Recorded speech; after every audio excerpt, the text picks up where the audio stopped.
Vivimos un tiempo de mucha confrontación. Nos cuesta mucho, diría demasiado, ponernos de acuerdo. Y es por eso que los países y sociedades que más han crecido y se han desarrollado, es que porque tuvieron la capacidad de ponerse de acuerdo. Me ha tocado viajar. Y cuando yo estoy en una sociedad, en un país, donde las reglas se respetan, donde las cosas están en orden, lo que inmediatamente me doy cuenta es que se pusieron de acuerdo, por ejemplo, en lo sencillo. Hay cosas que no cuestan dinero, hay cosas que son de ponernos de acuerdo, en, por ejemplo, no tirar un papel en el piso, es ponernos de acuerdo. Las sociedades que más han crecido, los países que más se han desarrollado, fueron y son sociedades que se pusieron de acuerdo. Diga conmigo, se pusieron de acuerdo. Pero hoy vivimos un tiempo de mucha confrontación. Nos cuesta horrores ponernos de acuerdo aún en nuestra propia familia. Mire lo que dice ahí. Si analizamos nuestras conductas, especialmente las latinas, nos daremos cuenta que individualmente sabemos funcionar, pero colectivamente somos, ¿qué cosa? Dígame usted, un desastre. Una sociedad individualista, narcisista, que se siente tan omnipotente que prescinde de todos y que no necesita de nada ni de nadie. Nos cuesta ponernos de acuerdo. Hace más de 200 años atrás, nuestros próceres ya lo decían. Hace más de 200 años atrás, Simón Bolívar decía que la unidad de nuestros pueblos no es simple quimera de los hombres, sino inexorable decreto del destino, y la gente se paraba y lo aplaudía. Sin embargo, hace 200 años que vivimos enfrentados, que no nos podemos ni siquiera sentar en una mesa para ponernos de acuerdo en políticas de Estado. Hace más de 200 años atrás, José Hernández decía que los hermanos sean unidos, porque esa es la ley primera, tengan unión verdadera en cualquier tiempo que sea, porque si entre ellos pelean, los devoran los de...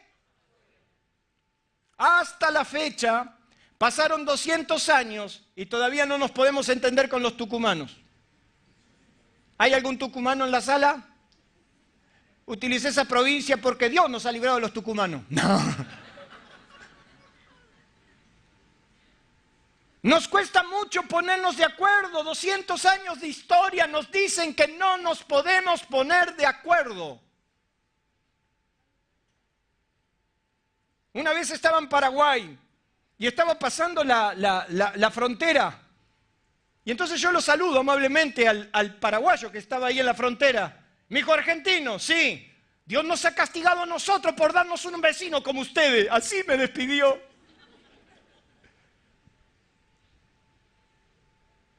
Hasta el día de la fecha, con los uruguayos nos estamos disponiendo a quién es el dueño del dulce de leche, quién inventó el mate.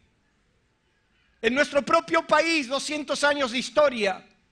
Si analizamos inclusive la historia de una de las naciones que podemos admirar, Martin Luther King también dijo, hemos aprendido a volar como los pájaros, a nadar como los peces, pero no hemos aprendido el sencillo arte de vivir como... Hasta la fecha, esa nación sigue teniendo problemas de segregación racial. Porque nos cuesta ponernos de acuerdo. Nos cuesta. La sociedad entera practica una y otra vez el enfrentamiento constante, familia, trabajo, empresa, ministerios, pudiendo vivir en paz. Nos enfrentamos y no logramos ponernos de acuerdo.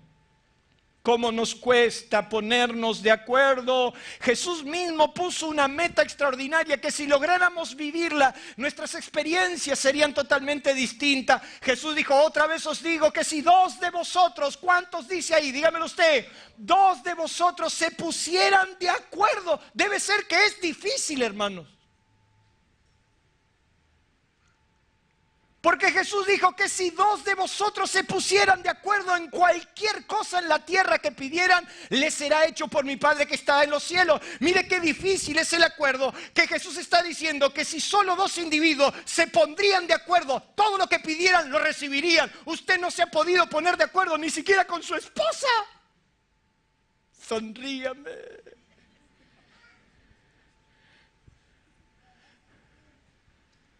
Elevó tanto la mirada a Jesús que habló del poder del acuerdo. Y dijo que si dos de vosotros se pusieran de acuerdo en cualquier cosa, sería hecho por mi Padre que está en los cielos. ¿Por qué Jesús hace semejante afirmación? La respuesta está en el versículo anterior. Porque cuando usted lee este versículo, en el versículo anterior, Jesús está hablando del perdón.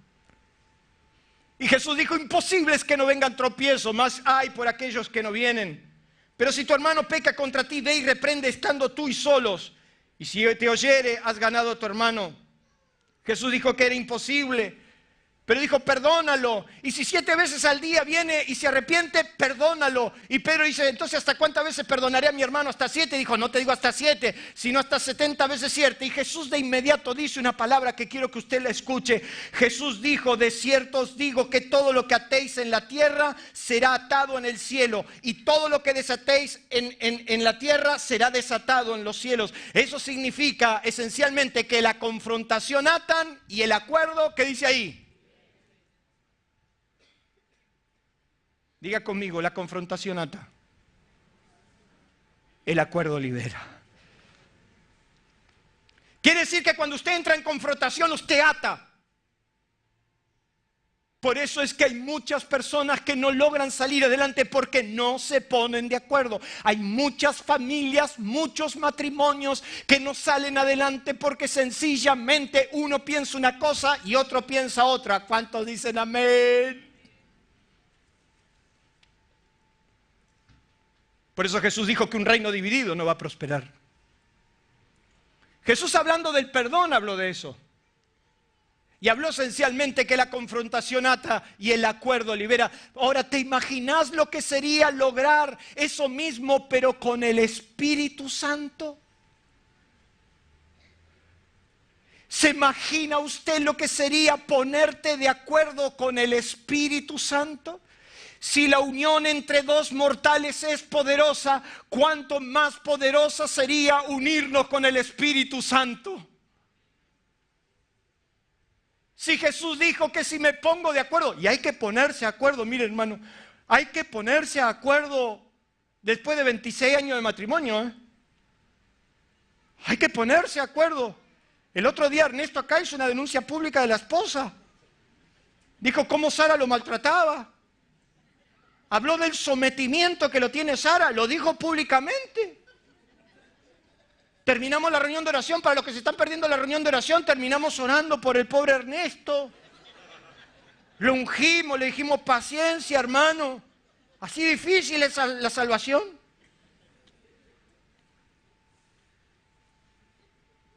Toda semilla alcanza para enfrentarnos. Hoy, por ejemplo, mi hija tardó 5 minutos en hacerme el té y no me lo tomé. Y mi mujer se puso en desacuerdo conmigo y no me quiso dar torta y no la comí.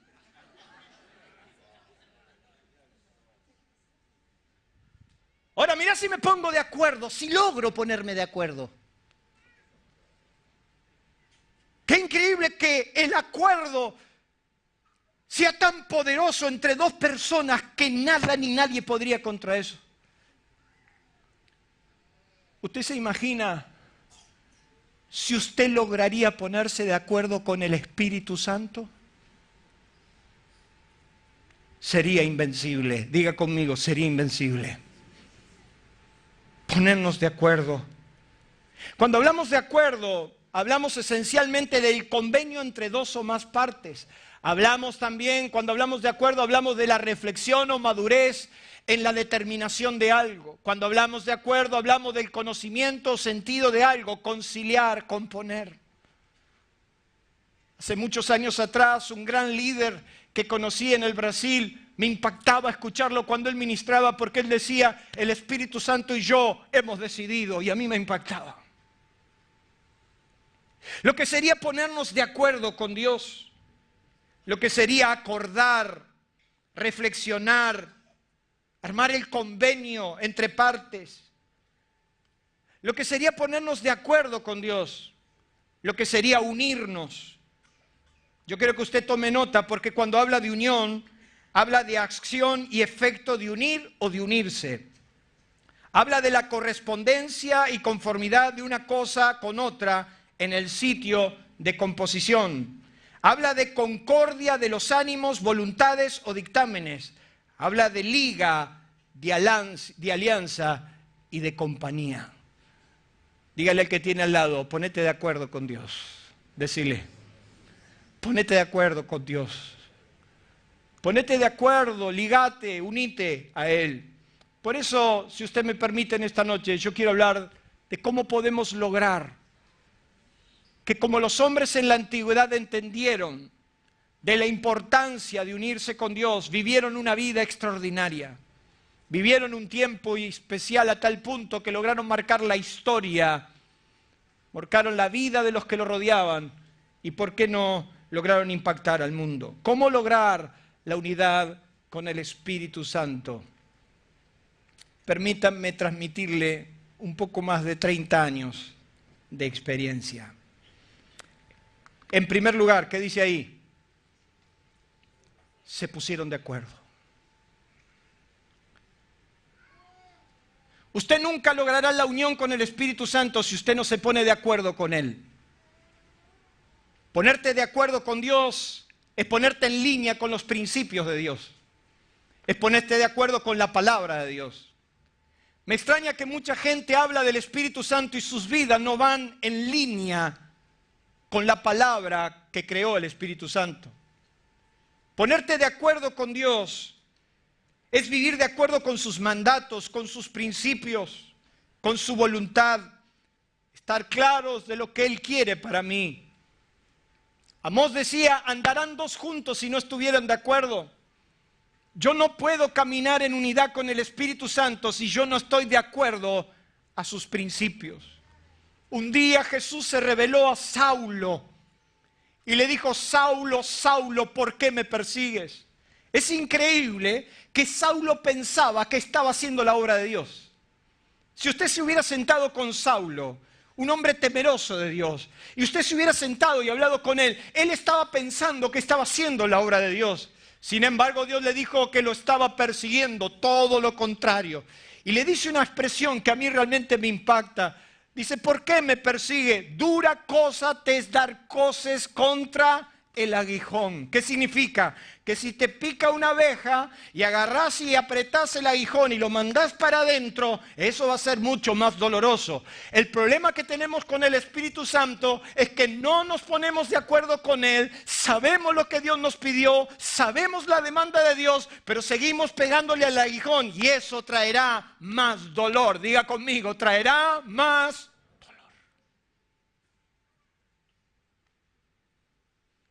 No pones unirte al Espíritu Santo si no estás de acuerdo con Él. Y para ponerte de acuerdo con el Espíritu Santo tendrás que rendir absolutamente tu vida. ¿Cuántos dicen amén? Tu vida por completo. Así se sintió Pedro. Después de seguirlo al Señor. Después de vivir de verdaderos desequilibrios. Después de estar inalterable por un tiempo, pero por otro tiempo inestable, y otro tiempo inalterable, y otro tiempo estable.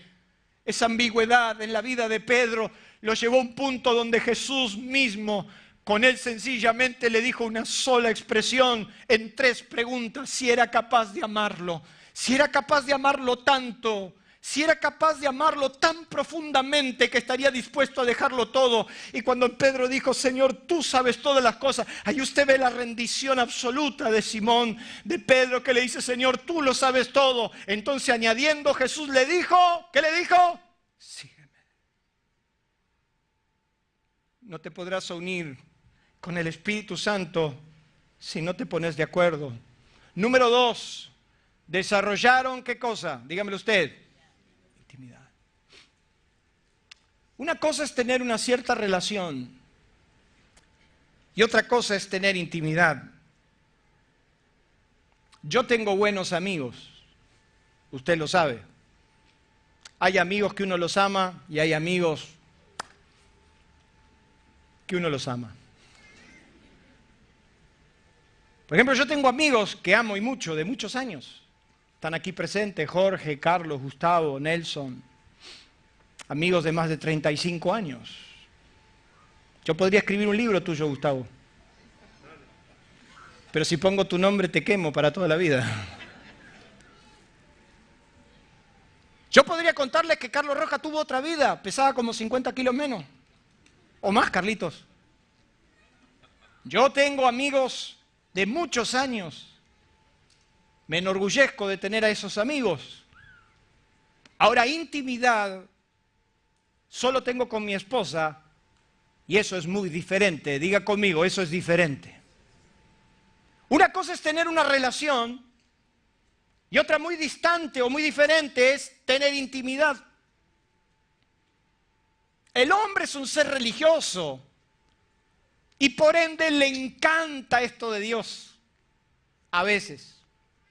Y muchos tienen una mera relación con Dios. Usted sabe, hay gente muy sensitiva, diga conmigo, sensitiva. Esa gente que le gusta sentir cosas. Y verdad, estamos como en la onda del espíritu que cuando nos toca, ¡ay! Y la piel se nos pone de gallina y ¡ay, Dios está, Dios está! Ahora, usted tenga o no la piel de gallina, Dios está. ¿Cuántos dicen amén? Te podés conformar con una cierta relación, venir a la reunión, escuchar, cantar. Pero otra muy diferente es tener intimidad con Dios. Íntimo es lo más interior o interno. Amistad muy estrecha, muy querida y de gran confianza. El hombre que más sabía de esto era David. Y él hablaba de una comunión diferente, no hablaba de cualquier comunión. David en el Salmo 25, verso 4 dice que la comunión íntima, fíjese lo que dice David, no está hablando de cualquier comunión, él dice la comunión íntima, no está hablando de una mera sensación, no está hablando de un asado los fines de semana, está hablando de intimidad, ¿cuánto me entienden? La comunión íntima es con los que le temen y a ellos hará conocer su pacto. En el Salmo 51 David decía aquí que tú amas la verdad en lo íntimo y en el secreto me has hecho comprender sabiduría.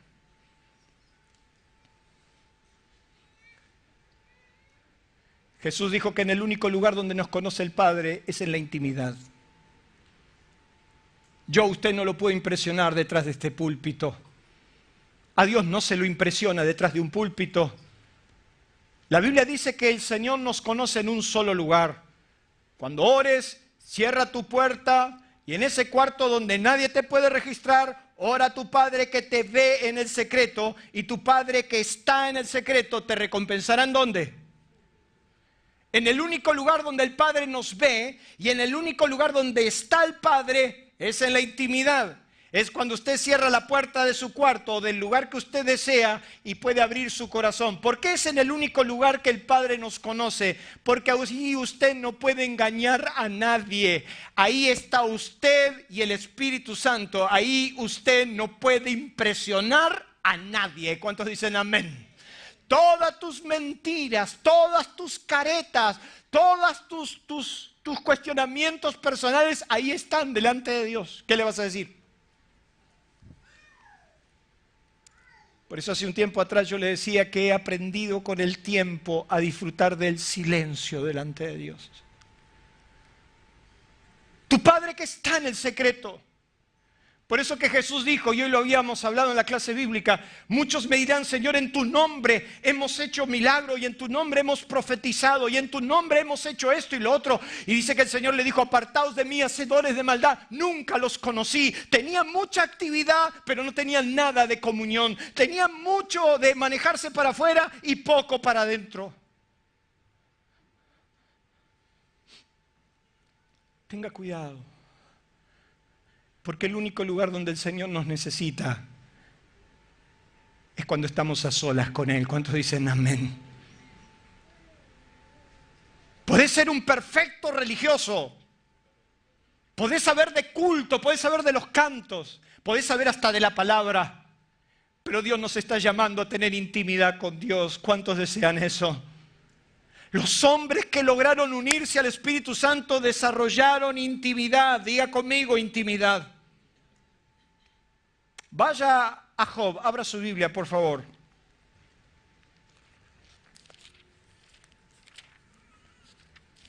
Job capítulo 1. ¿Está recibiendo, hermano? Una cosa es tener relación con Dios y otra muy diferente es tener intimidad con Dios. Dios quiere que dejes de ser una simple relación por convertirte en una intimidad. Job capítulo 1 dice que hubo en tierra de Uz un varón llamado Job. Y era este hombre, ¿qué cosa? Dígamelo usted. ¿Me lo puede decir más fuerte? Perfecto. Recto, temeroso de Dios. ¿Y qué más dice? Un miembro ideal. A mí me encantaría tener la iglesia llena de Job. Un chiche. Era temeroso de Dios y apartado del mal.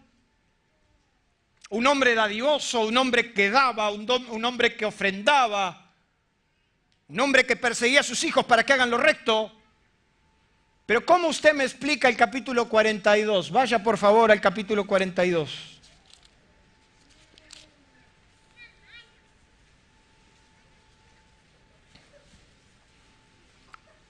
Job capítulo 42. Pasó toda la historia, le recomiendo que lea.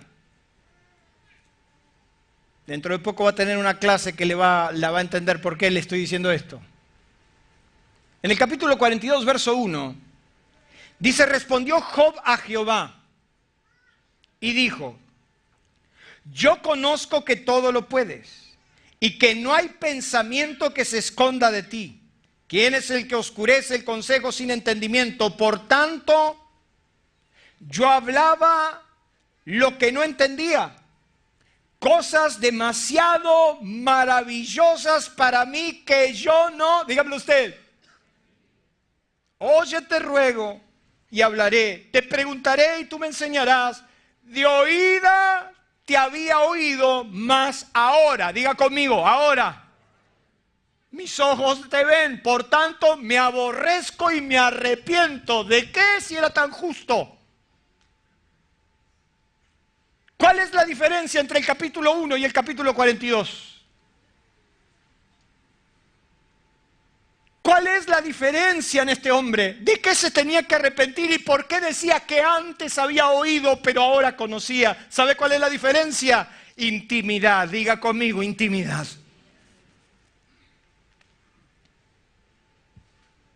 Puedes ser un perfecto religioso, un buen chico, bueno y santo, que viene a la iglesia y sos un ejemplo. Pero eso no significa que tengas intimidad con Dios. Podés ser un buen cristiano de labios para afuera. Podés ser un cristiano autómata, que viene, canta, se sienta. Yo los tengo observados. Somos animales de costumbre, es más, hasta se sientan en las mismas butacas. Yo creo que tienen hasta su forma.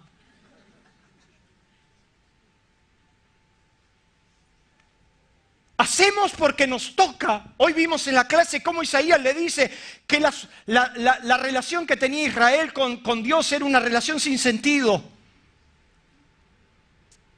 Podemos cantar sin sentido, podemos orar sin sentido. Podemos predicar sin sentido.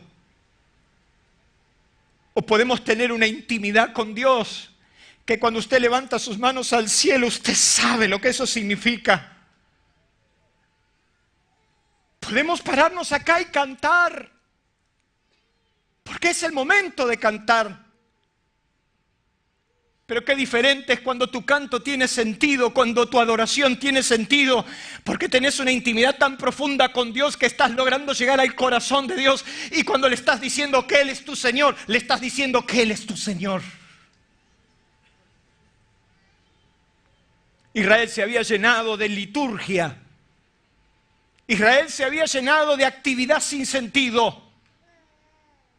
Pero vivían lejos de Dios. Y yo quiero decirte en el nombre de Jesús que es tiempo de volver al corazón de Dios. ¿Cuántos dicen amén? La experiencia de Job fue tan profunda que se dio cuenta que todo lo que antes creía ya no era suficiente.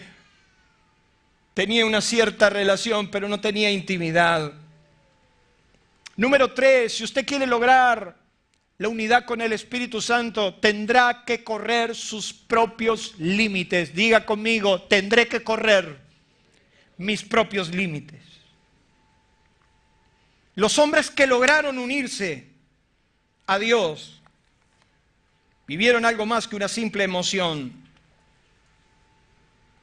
Se acostumbraron a pasar los límites.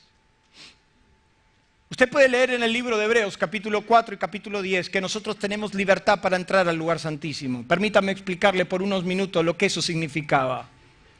Dios le dijo a Moisés que en ese lugar tan especial, en el lugar santísimo, Dios se iba a declarar a él. Dios le dice a Moisés, y allí me declararé a ti y hablaré contigo de sobre el propiciatorio. Dios le está diciendo a Moisés que hay un lugar donde Dios se iba a encontrar con él. Y no solamente se iba a encontrar con él, le iba a dar dirección, le iba a dar palabra, iba a dirigir su vida. Dios inclusive cuando habla de este lugar, habla y dice que ese lugar está después del altar del incienso. Dios le dice a Moisés que ese lugar santísimo estaba dividido por un velo, pero que ese lugar santísimo previamente estaba el altar del incienso, donde Aarón tenía que encender incienso por la mañana y por la noche. Quiere decir que no se podía atravesar hacia el lugar santísimo si primero no se adoraba o si primero no se oraba continuamente delante de Dios. Dios le dice a Moisés que allí, en ese lugar, se iba a encontrar con él. Y es lo que todos conocemos como el lugar santísimo. Le quiero preguntar si usted lo conoce. Dice que en el lugar santísimo existía el arca de la propiciación y tenía encima una lámina de oro bañada de oro macizo. Y dice que había 2 querubines con sus alas extendidas. Ahí en ese lugar el sumo sacerdote tenía que poner el tazón de sangre, que era la sangre que remitía del pecado. Lo cierto y lo concreto es que dentro del arca había 3 elementos muy claros que usted ya lo sabe. Estaban las tablas de la ley, la vara de Aarón, y también estaba la muestra del maná. Y esos son 3 mensajes increíbles para que usted y yo tomemos nota. Las tablas de la ley te hablan de la revelación de Dios para con el hombre. La muestra del maná te habla de la provisión sobrenatural de Dios para con el hombre. Y la vara de Aarón te habla del sacerdocio que Dios respalda.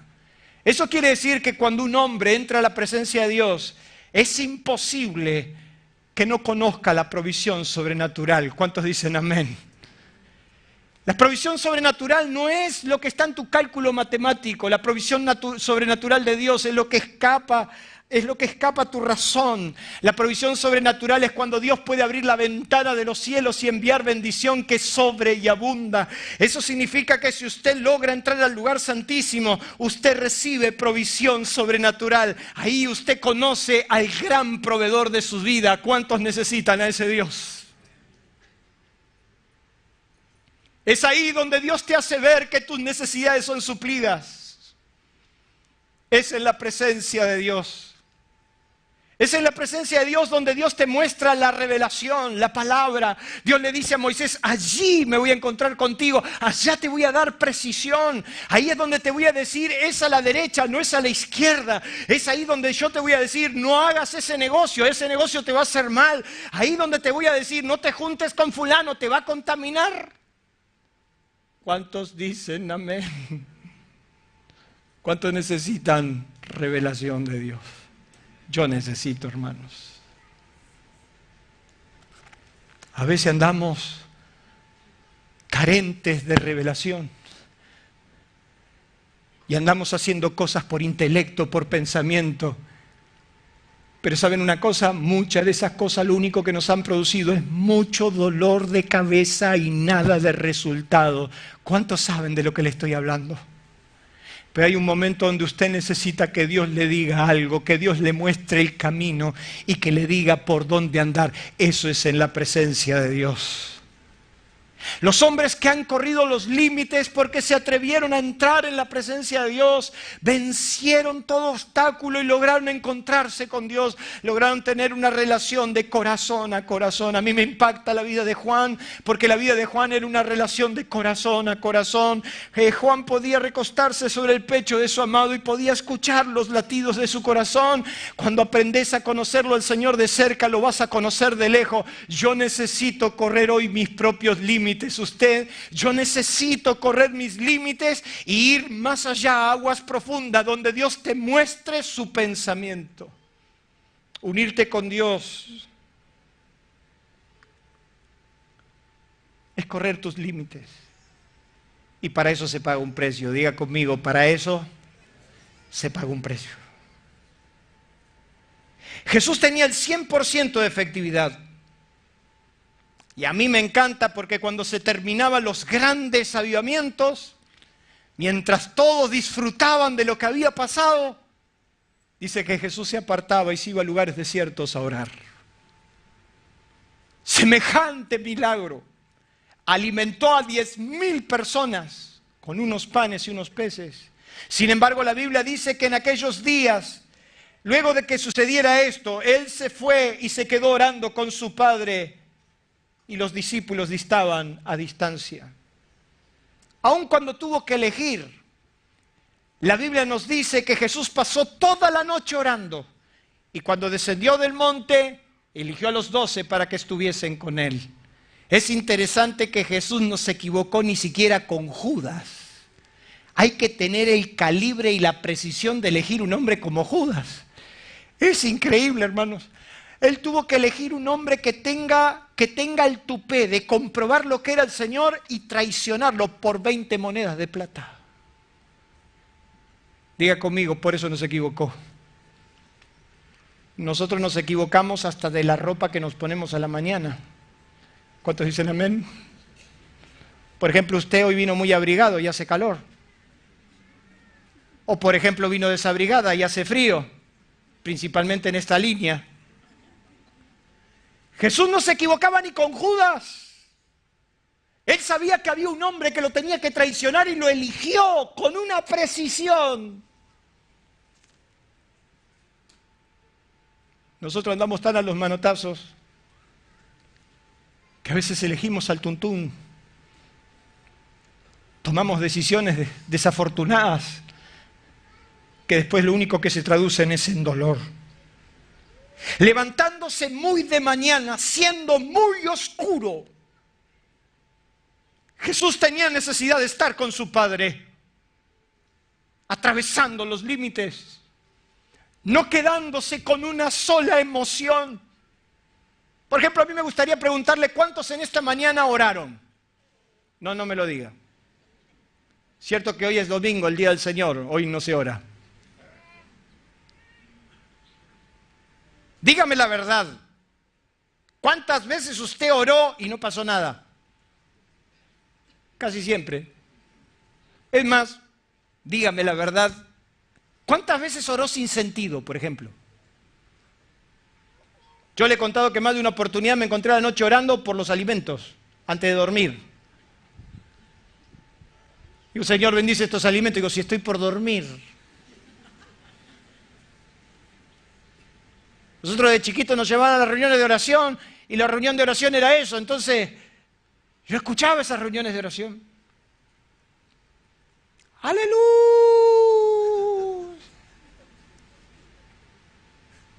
Y se sentía un gozo profundo. Y alguien para despertar del fondo de mente se escuchaba el ¡aleluya! Yo no sé, era un aullido de un demonio o qué era. Oraciones sin sentido, que no hemos logrado entrar al corazón de Dios. ¿Cuántas veces una sola palabra te quebrantó y desnudó tu corazón delante de Dios y pudiste hablar con Él? No te conformes con una emoción. No te conformes con una sensación.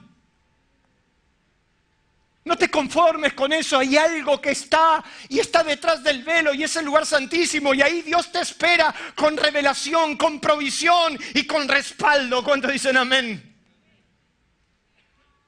Lo que vos estás necesitando no lo necesitas en ninguna oficina de gobierno, no lo necesitas en ninguna oficina de ningún ministerio, no lo necesitas en ningún lado más que en la presencia de Dios. Ahí Él suple todas tus necesidades. Pero muchas veces el cansancio, el agotamiento, nos hemos vuelto distantes. Número 4. Los que llegaron a la unidad con el Espíritu Santo llegaron a ser uno con Dios y vivieron una experiencia extraordinaria. Llegaron a caminar tan cerca de Dios. Yo conozco una persona que en chiste siempre me decía, yo le digo a Dios que camine conmigo, pero parece que no quiere caminar conmigo. Es como que Él le dice a Dios que camine. Pero los hombres que lograron una unidad perfecta con el Espíritu Santo, lograron llegar a ser uno con Dios. Vivieron la aventura más extraordinaria que les podía ofrecer la vida, sencillamente porque caminaron al lado de Dios, y eso se notó. Dice que vivió Enoc 65 años y engendró a Matusalén, y caminó Enoc con Dios después que engendró a Matusalén 300 años. Siempre me ha impactado Enoc, que logró caminar con Dios 300 años. Usted no aguanta una semana. Yo no aguanto una semana. ¿Sabe lo que es caminar 300 años? Diga conmigo, 300 años. Dígalo más fuerte, sacúdase un poco. Los del fondo que están así inclinados, que se están por dormir. A vos te digo. Diga conmigo, 300 años. ¿Sabe lo que es 300 años caminar con Dios? Lograron caminar tan cerca que Dios dijo, ¿sabe qué, Enoc? No vas a ver muerte. Vivieron una aventura extraordinaria. Hasta fueron capaces de burlar la muerte. Caminar con Dios es una aventura diaria. Imagínese que cuando usted se va al mercado, usted lleva a Dios con usted. Cuando usted se va a la escuela, usted lleva a Dios, a ese Dios que estuvo en el lugar santísimo, a ese Dios que le dijo que Él suple todas sus necesidades, a ese Dios que va a respaldar su vida, a ese Dios que le dio dirección para que su vida sea íntegra y tenga el 100% de efectividad. Usted cuando va a la escuela y se para en la puerta de la escuela y se le juntan todas las madres y los padres, ahí usted puede decir exactamente lo que Dios le ha dicho o exactamente lo que ellos dicen.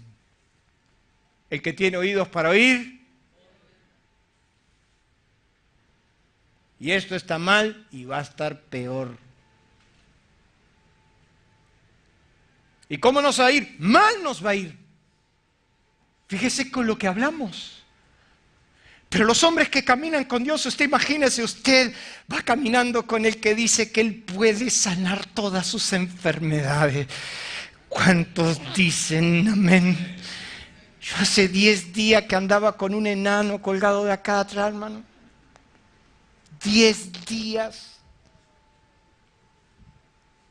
Agarrado totalmente con una contractura que me recorría todo. El domingo pasado prediqué infiltrado. Tuve toda la semana durmiendo, amontoné como 10 almohadas alrededor de mi cama para ver cuál era la almohada que me hacía mejor. La volví loca a mi esposa, que haceme masaje acá. ¿Vio cómo nos ponemos los hombres cuando andamos? Haceme masaje acá, haceme un tecito de tilo, haceme esto, haceme lo otro. ¿A cuántas mujeres le pasa lo mismo?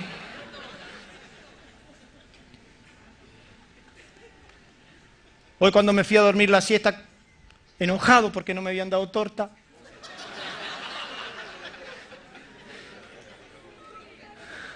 Yo espero que el Señor me dé la victoria y hoy a la noche me den la torta. Entonces yo me fui y me iba así con dolor y digo, ¿cómo voy a predicar? Ayer estuve todo el día. Y veo que te dicen, ponete esto, ponete otro, ponete el otro. Y cuando me fui a acostar dije, en el nombre de Jesús, me acordé que el Señor es mi sanador. ¿A cuánto le pasa? Y me acordé. Dije, pero si el Señor es mi sanador. Me acosté orando, hermanos. Y yo sé que usted puede atribuirlo a cualquier otra cosa, pero yo me levanté sano. Correr nuestros límites sería vivir una experiencia diaria y cotidiana. Enoc caminó con Dios y llegó a estar tan cerca, tan junto, que sus pensamientos fueron iguales. Yo me he propuesto caminar tan cerca de Dios que Dios me pueda mostrar con exactitud a cada instante lo que Él piensa, lo que Él quiera. Caminar con Dios te puede llevar a tanta unidad con Él, a estar tan ligado a Él, estar tan cerca de Él, que Dios te pueda mostrar en cada instante lo que está sucediendo. Unirte al Espíritu Santo. Dice Hebreos que por la fe no fue traspuesto para no ver muerte y no fue hallado porque lo traspuso Dios. Y antes que fuese traspuesto tuvo testimonio. La palabra testimonio dice evidencias incuestionables, resultados evidentes, hechos concretos. Se nota cuando un hombre camina con Dios, hermanos. Se nota cuando un hombre es uno con el Espíritu Santo. Se nota, diga conmigo, se nota. Se nota cuando un hombre camina de la mano de Dios. ¿Qué es ser uno con Dios? Jesús hablaba del Padre y decía, yo y el Padre, ¿qué dice ahí? Uno somos. Jesús decía, yo soy uno con el Padre. El Padre en mí y yo en Él. Uno somos. Pero Jesús va mucho más allá y dice, para que todos sean uno.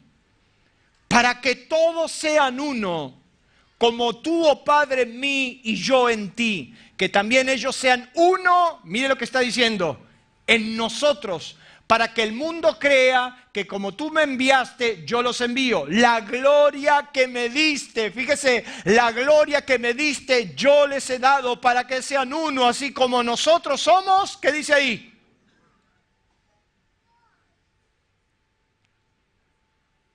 Si usted es uno con el Espíritu Santo, la gloria de Cristo va a estar en usted. ¿Cuántos dicen amén? La gloria que me diste, yo les he dado. ¿A cuánto le gustaría tener la gloria de Jesús?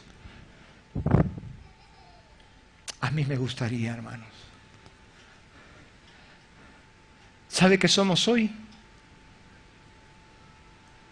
Mucho ruido.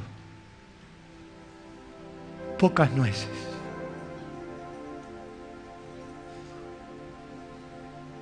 ¿Sabe tristemente qué somos hoy? Hablamos mucho, vivimos poco. Un amigo mío me dijo, Ángel, tenemos mucho en la vidriera, nada en el depósito.